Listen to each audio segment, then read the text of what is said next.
Hello दोस्तों, कैसे हैं आप लोग। तो आज मैं आपके सामने जिस मूवी को एक्सप्लेन करने जा रहा हूँ उसका नाम है हाइव। बहुत ही जबरदस्त मूवी है, तो आपने मेरे साथ रहना है, वीडियो को एंड तक देखना है। चलिए स्टार्ट करते हैं। ओके दोस्तों, तो मूवी के स्टार्ट में हमें एक सोसाइटी दिखाई जाती है जिसमें बहुत से बच्चे खेल रहे होते हैं। बहुत से बच्चे जमीन पर ड्राइंग्स बना रहे होते हैं। लेकिन दोस्तों तभी यहाँ पर हमें एक वुमेन दिखाई जाती है जो किसी से डर कर बच कर भाग रही होती है। वो एक सुनसान रोड से इस तरफ आती है, लेकिन जैसे ही वो इन बच्चों को यहाँ पर खेलते हुए देखती है वो पीछे के मुकाबले में इनसे ज्यादा डर जाती है, यानी इनको देख के वो ज्यादा घबरा जाती है, जो कि दोस्तों बहुत ही अजीब बात होती है। वो इनसे ऑपोजिट डायरेक्शन में मुड़ती है और वहाँ पर एक लेडी खड़ी होती है जिसे हेल्प के लिए कहती है, लेकिन वो लेडी भी इसकी कोई मदद नहीं करती और चुपचाप अपने घर में चली जाती है। पूरा इलाका एक जैसा लगता है। इस लेडी को बिल्कुल समझ नहीं आती कि इसने इस इलाके से बाहर किस तरह निकलना है। वो जिस डायरेक्शन में भी जाती है उसके सामने एक प्लेग्राउंड आ जाता है। इस बार वो प्लेग्राउंड के अंदर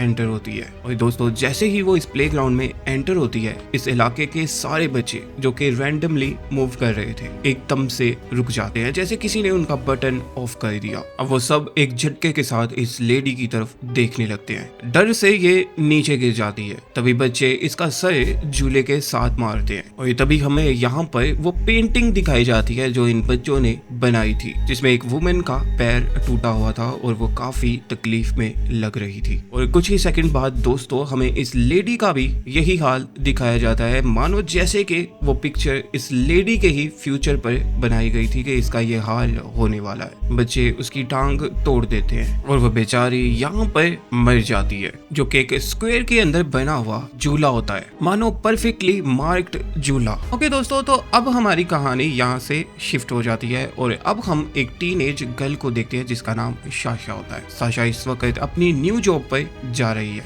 और इस वक्त वो अपने अंकल से फोन पर बात कर रही होती है। हमें पता चलता है कि उसके पेरेंट्स फोर्थ हो चुके हैं और वो फाइनेंशियल तौर पर बहुत ज्यादा बुरी कंडीशन में है, इसलिए वो किसी बहुत बड़ी सोसाइटी में बहुत बड़े घर में बेबी सिटिंग की जॉब के लिए जा रही है। साशा के अंकल साशा से बहुत ज्यादा प्यार करते हैं और उन्होंने सुबह ही उसके बैग में स्वीट्स का पैकेट रखा होता है। वो उसे बहुत ज्यादा मोटिवेट करते हैं और साशा के भाई को साशा का ख्याल रखने के लिए कहते हैं। अगर साशा थोड़ा सा भी घबराई तो वो बेबी सिटिंग की जॉब नहीं कर सकेगी, क्योंकि बच्चे परेशानी को भांप लेते हैं और बहुत ज्यादा परेशान हो जाते हैं। तो साशा के अंकल साशा के भाई को भी साशा का ध्यान रखने के लिए कहते हैं और इस वक्त साशा का भाई मार्को, उसका दोस्त डेविस और साशा इस अमीर सोसाइटी की तरफ निकल पड़ते हैं। दोस्तों यहाँ पर एक और अजीब बात होती है, जहाँ पर साशा को इस सोसाइटी में बेबी सिटिंग की जॉब मिली है, वहीं मार्को को भी इसी सोसाइटी के पार्क में वीड के प्लांट्स को खत्म करने की जॉब मिली है। यानी जितनी देर साशा बेबी सिटिंग करेगी उतनी देर में मार्को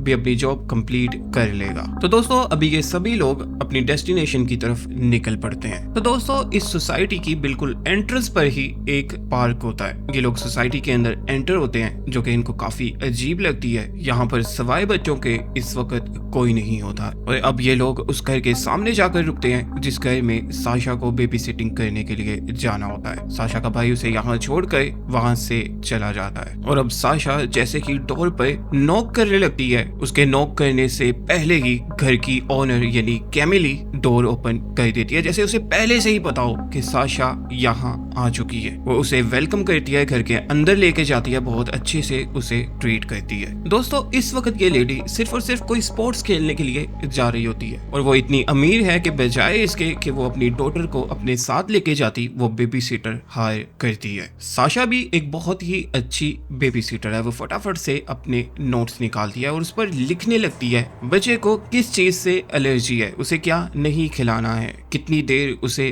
खेलने देना है, उसे टैबलेट देनी है, उसका कैसे ख्याल रखना है, सारा कुछ साशा लिख लेती है। कैमिली उसे बताती है कि उसकी बेटी को सिर्फ और सिर्फ ग्रीन फ्रूट्स खिलाने हैं, कोई भी सोडा कोई भी ऐसी चीज उसे नहीं देनी जिसमें शुगर शामिल हो। स्वीट्स तो उसे खाने के लिए बिल्कुल नहीं देनी, इससे उसे एलर्जी है और उसी वक्त उसकी तबीयत खराब हो सकती है। इसके अलावा मेरी बेटी थोड़ी सी वियर्ड है, थोड़ी सी अजीब है, तो वो जो कुछ करे तुम्हें उसका ख्याल रखना है, लेकिन उसे इस घर से बाहर बिल्कुल लेकर नहीं जाना या उसे इस घर से बाहर जाने नहीं देना। बातों बातों में कैमिली को पता चलता है कि साशा उसी कॉलेज में पढ़ती है जिस कॉलेज में कैमिली पढ़ चुकी है, तो वो साशा को स्कॉलरशिप दिलाने का यकीन दिलाती है और फिर वहां से चली जाती है। तो दोस्तों अब साशा उस बच्ची के पास आती है जिसकी बेबी सिटिंग उसने वो एक रंग बिरंगे बॉल से बने हुए पूल में खेल रही होती है। साशा उससे मिलती है और उसे उठाकर बाहर ले आती है जहां पर वो उसके लिए डिनर बनाने लगती है। लेकिन दोस्तों ये बच्ची जिसका नाम ज़ेले है टेबल पे पड़े साशा के बैग को चेक करती है, उसमें से स्वीट्स निकलती है और अब ये जिद करने लगती है कि उसे स्वीट्स खानी है। उसकी माँ उसे हर चीज ग्रीन ही खाने के लिए देती है, इसलिए वो कुछ नया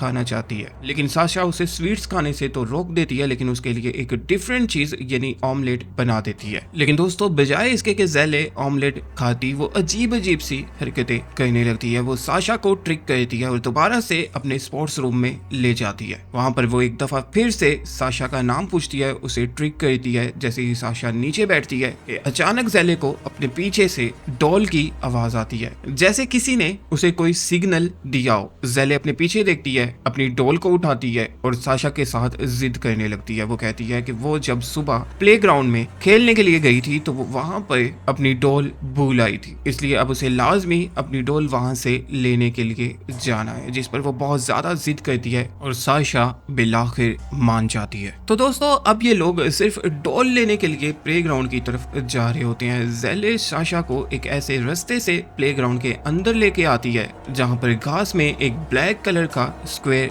बना होता है और वो फर्स्ट लेडी के बैग में जो टॉय था वो यहाँ पर अभी भी गिरा होता है। खैर पार्क में सभी बच्चे खेल रहे होते हैं, काफी अच्छा माहौल होता है और ज़ेले भी जिद करने लगती है कि जस्ट उसे अपने फ्रेंड्स से मिलना है, कुछ ही देर के लिए उसे अपने फ्रेंड्स के साथ खेलना है। एक दफा फिर बहुत ज्यादा जिद करती है कि साशा को उसकी बात मानना पड़ जाती है। वो ज़ेले को 5 मिनट्स का टाइम देती है और ज़ेले दौड़ते हुए स्लाइड पर चढ़ जाती है, जबकि साशा पीछे बने हुए बेंच पर जाकर बैठ जाती है। दोस्तों जो बेंच होते हैं वो आमतौर पर पेरेंट्स के लिए बनाए जाते हैं कि वो जब उनके बच्चे खेल रहे हो तो वो यहाँ पर आकर बैठ जाए। लेकिन साशा जब वहां पर जाकर बैठती है तो वो देखती है कि यहाँ पर कोई भी पेरेंट नहीं बैठा हुआ, जबकि पार्क में इतने ज्यादा बच्चे हैं, बल्कि यहाँ पर एक लेडी का बैग पड़ा होता है, उसका सामान पड़ा होता है, जैसे वो किसी अफरा तफरी में जल्दी में यहाँ पर ये सामान भूल गई हो। वही दोस्तों जब साशा सामान को चेक करती है तो इसमें से एक कार्ड निकलता है जिस पर रोजा नेम लिखा होता है। वही दोस्तों रोजा कोई और नहीं बल्कि वही फर्स्ट लेडी थी जिसे हमने मूवी के स्टार्ट में मरते हुए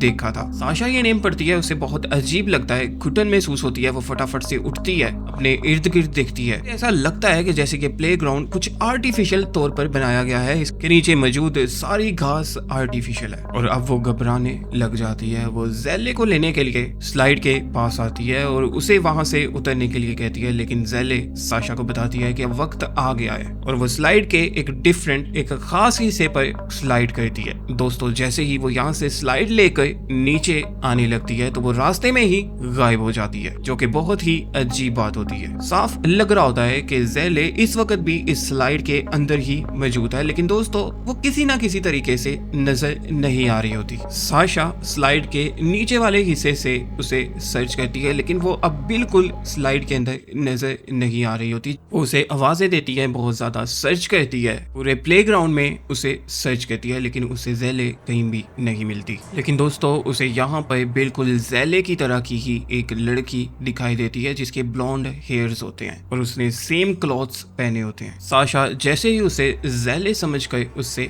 बात करने लगती है, वो बच्ची साशा की तरफ देखती है तो उसके चेहरे पर बहुत ही अजीब स्कार होता है और दोस्तों ये स्कार बिल्कुल जिंदा होता है, जैसे कि वो मूव कर रहा हो। साशा इतने बड़े निशान को, इतने बड़े जख्म को देखकर घबरा जाती है, जिसमें से ब्लड की जगह येलो कलर का चमकता हुआ एक लिक्विड निकल रहा होता है और ये उसके चेहरे पर सांस ले रहा होता है। साशा इसे टच करती है और बस टच करने की देर थी।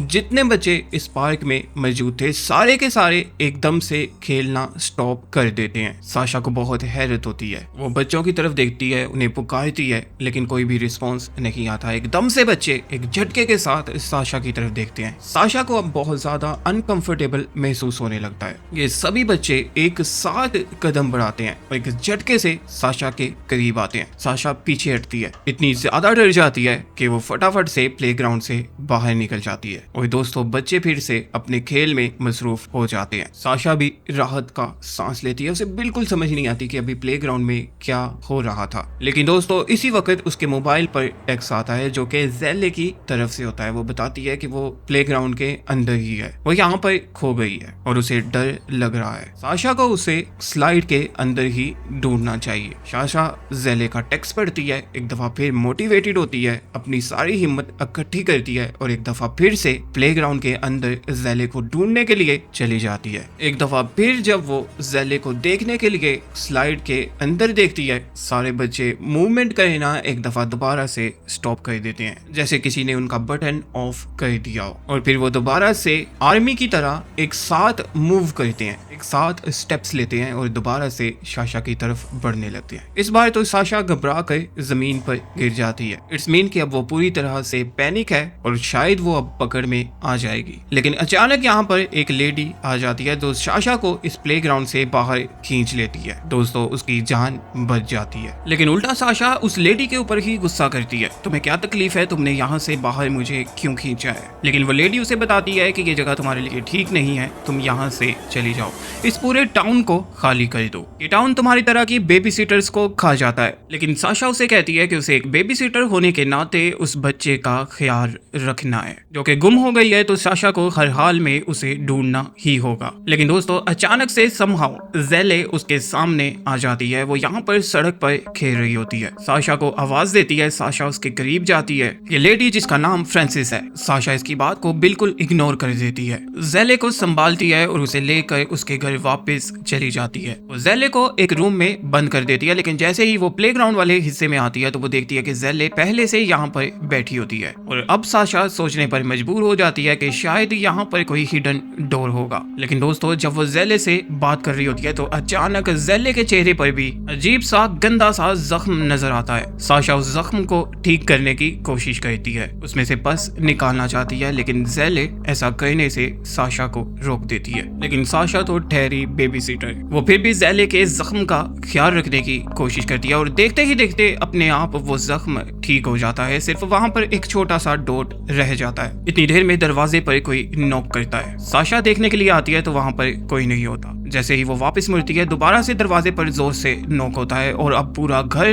जिंदा हो जाता है। ऐसे लगता है जैसे स्टेयर्स पर कोई चल रहा हो लेकिन वहां पर कोई नहीं होता। ऐसा लगता है जैसे कॉरिडोर में कोई चल रहा हो लेकिन वहां पर भी कोई नहीं होता। साशा बहुत ज्यादा घबरा जाती है और वो अपने भाई को कॉल करती है। अपने भाई को बताती है कि उसे ये घर बिल्कुल नॉर्मल नहीं लगता, यहाँ पे सुपर नेचुरल थिंग्स हो रही हैं। लेकिन भाई साशा की बात पर बिल्कुल यकीन नहीं करता। वो कहता है हमें पैसों की बहुत ज्यादा जरूरत है तो तुम्हें मिस कैमिली के आने तक वेट करना चाहिए। साशा भी अपने भाई से वीडियो कॉल पर बात कर ही रही होती है कि उसे प्लेग्राउंड से कुछ और बच्चों के खेलने की आवाज आती है। जब वो प्लेग्राउंड में एंटर होती है तो वो देखती है कि ज़ेले के साथ 2 और बच्चे खेल रहे होते हैं और अब साशा का शक यकीन में बदल जाता है। ये बच्चे सुपरनेचुरल तौर पर वहां पर आ गए थे और वो ज़ेले के साथ खेल रहे होते हैं उसी बॉल्स वाले तालाब के अंदर। साशा ज़ेले से पूछना चाहती है कि ये बच्चे यहाँ पर कैसे आ गए। ज़ेले का जख्म एकदम से दोबारा बढ़ जाता है और ज़ेले और दूसरे बच्चे एकदम से मूव करना रुक जाते हैं, जैसे उन्हें किसी ने स्विच ऑफ कर दिया हो, और फिर वो एक साथ मूव करते हैं। तीनों बच्चे मिलकर साशा को पकड़ लेते हैं और वो पॉन्ड के नीचे उस हिडन पैसेज को ओपन करते हैं जहां से ये लोग आ जा रहे थे और साशा को उस पिट के अंदर, उस गड्ढे के अंदर फेंकने की कोशिश करते हैं जो इन लोगों का हिडन पैसेज होता है। साशा रिस्ट्रिक्ट करती है लेकिन ये बच्चे उस पर हावी होते हैं, साशा को काफी जख्मी कर देते हैं। हो सकता है वो उसे बेहोश करके फिर इस पैसेज के अंदर फेंकना चाहते हो, लेकिन साशा समहाउ ज़ेले को जख्मी करके वहां से बाहर भागती है। जैसे ही वो मेन डोर पर पहुंचती है कैमिली भी यहाँ पर आ जाती है। वो डोर ओपन करती है, साशा की बात सुनती है, उसे हमदर्दी का इजहार करती है। वो अंदर प्लेइंग एरिया में आती है लेकिन यहाँ पर आकर वो जब ज़ेले की हालत देखती है तो उसे साशा पर बहुत ज्यादा गुस्सा चढ़ जाता है। वो उसे 911 पर कॉल करने का कहती है और अब बस साशा ये समझ ले कि उसकी स्कॉलरशिप ही नहीं बल्कि उसका पढ़ने लिखने का ख्वाब हमेशा के लिए खत्म होने वाला है। दोस्तों ये लेडी भी बिल्कुल ज़ॉम्बीज़ की तरह रिएक्ट करती है, जैसे कोई पैरासाइट या कोई हिडन फोर्स एक साथ इन सब को कमांड दे रहा हो और ये लोग उसकी कमांड फॉलो करके स्टेप्स ले रहे हो। लेकिन साशा समहाउ किसी तरह से बचकर घर से बाहर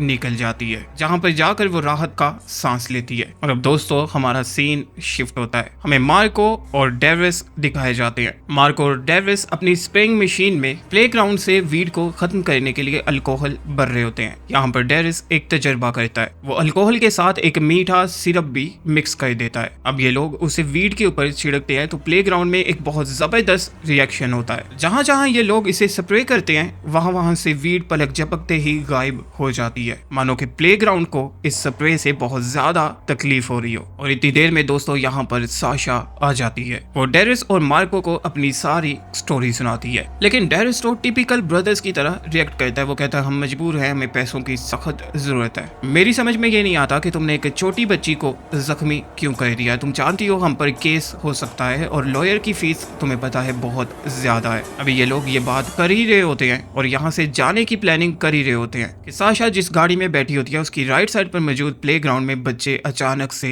आ जाते हैं। मार्को और डेरिस उन पर ध्यान नहीं देते, लेकिन साशा जो कि पहले ही घबराई हुई है उन बच्चों को देखकर हैरत का इजहार करती है कि अचानक से बच्चे मूवमेंट करना बंद कर देते हैं और पूरे का पूरा प्लेग्राउंड जमीन के अंदर धंसना स्टार्ट हो जाता है। साशा अब ये सीन अपने ब्रदर को दिखाती है और ये लोग जल्द से जल्द यहाँ से जाना चाहते हैं, लेकिन डेविस अपनी अल्कोहल की बोतल, अपने सिरप की बोतल लेने के लिए दूसरी साइड में मौजूद खाली ग्रास पर जाता है, खाली ग्राउंड पर जाता है। और दोस्तों एक तरफ से तो प्लेग्राउंड जमीन के अंदर धंस गया था, लेकिन दूसरी तरफ से अचानक वो प्लेग्राउंड उस जगह पर जमीन के नीचे से आना स्टार्ट कर देता है। जमीन के नीचे से लोहे के पाइप्स निकलते हैं जो कि पूरी तरह से एक प्लेग्राउंड की शक्ल इख्तियार कर लेते हैं। कुल मिला के ये पूरा सीन बहुत ही ज्यादा ड्रोना और सुपर नेचुरल होता है। और दोस्तों इस जगह पर डेरिस की मौत हो जाती है और कोई चीज उसे खींच कर उसी स्लाइड के अंदर ले जाती है जिसमें सबसे पहले जेले गायब हुई थी। मार्को उसे बचाने के लिए जैसे ही उस स्लाइड के अंदर झांकता है तो पूरे का पूरा सीन ही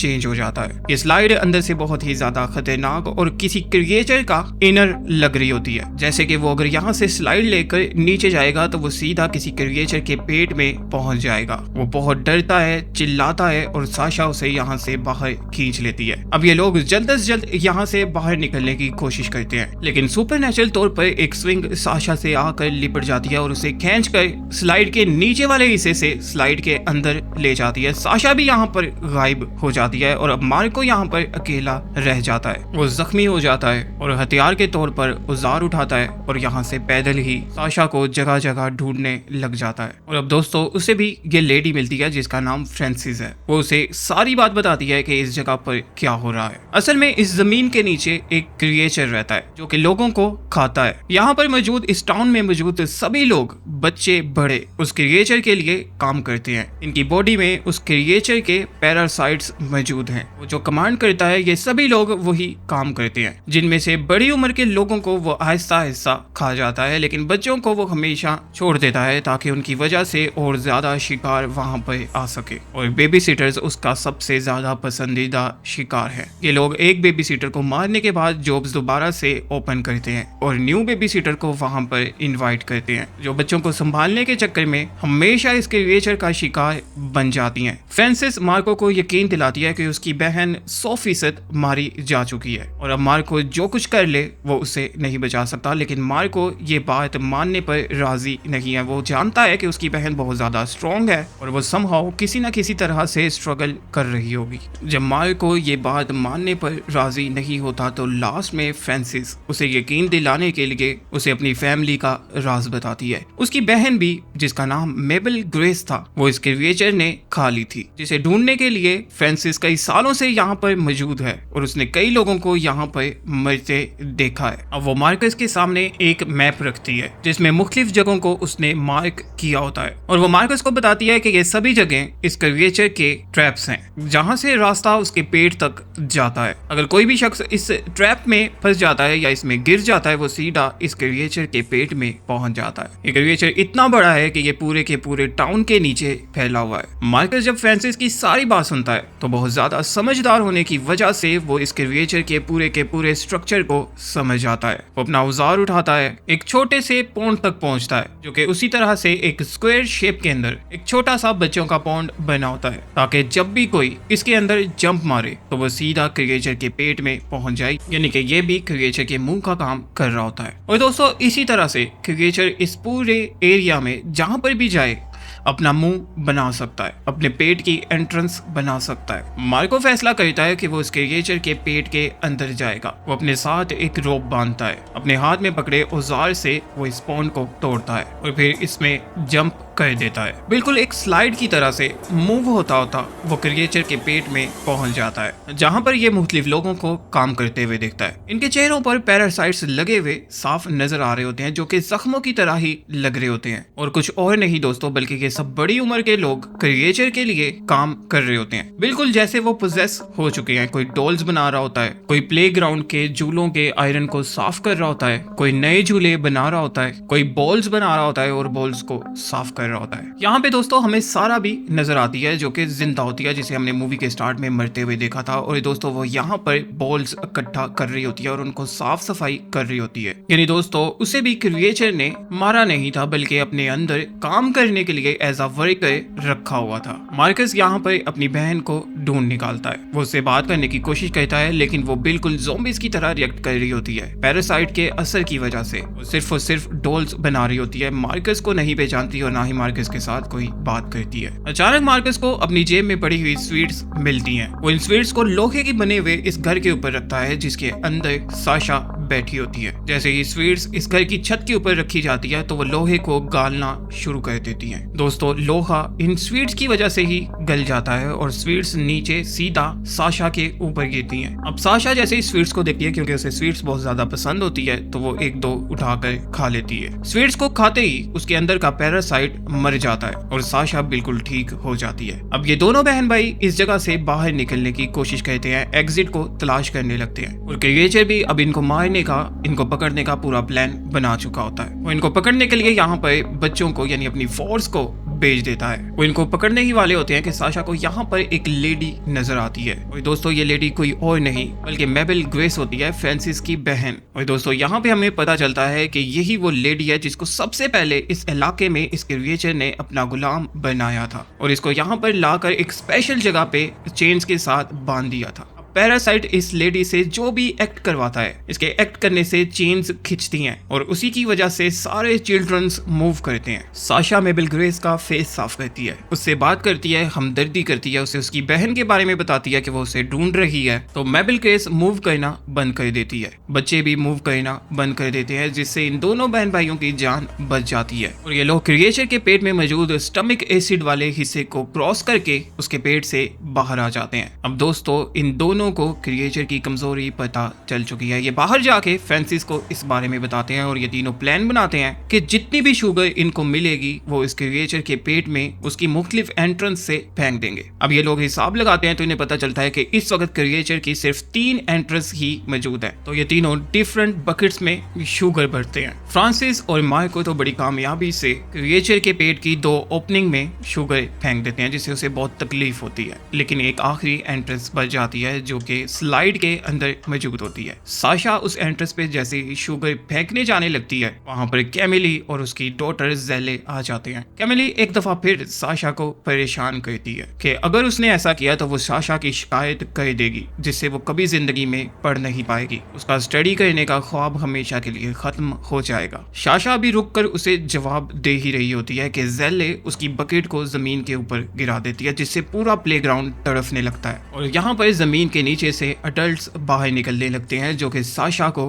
पकड़ लेते हैं, उसे मारने की कोशिश करते हैं, लेकिन यहाँ पे मार्को और फ्रांसिस आ जाते हैं। फिर आखिर साशा स्प्रे गन का यूज करती है। कैमिली और ज़ेले को स्प्रे गन से न्यूट्रल करने के बाद वो स्प्रे गन के सारे स्प्रे को स्लाइड के अंदर मौजूद एंट्रेंस के अंदर फेंक देती है। दोस्तों क्रिएचर आखिरी बार बहुत जोर से तड़फता है और उसकी चीखें जमीन के ऊपर सुनाई देती हैं और कुछ देर बाद सब कुछ शांत हो जाता है और फिर जमीन के अंदर से वो सभी लोग ठीक होकर बाहर निकलते हैं, जिन्हें क्रिएचर ने अपने अंदर कैद करके रखा हुआ था एक हाइव बनाकर। फ्रांसिस को उसकी बहन ग्रेस मिल जाती है और बिलाखिर दोस्तों ये सभी लोग इस टाउन को छोड़कर यहाँ से बाहर चले जाते हैं। क्रिएचर मर जाता है और अब ये जगह बिल्कुल महफूज होती है। तो दोस्तों इस मूवी में दिखाया हुआ ये क्रिएचर एक बहुत ही अजीब किस्म का क्रिएचर था, जो कि अपने पेट के अंदर हाइव बनाकर लोगों को अपना गुलाम बनाकर वहां पर रखता है। जमीन के ऊपर ये सुपर तौर पर काम करता है और लोगों को अपना गुलाम बनाने के लिए, बच्चों को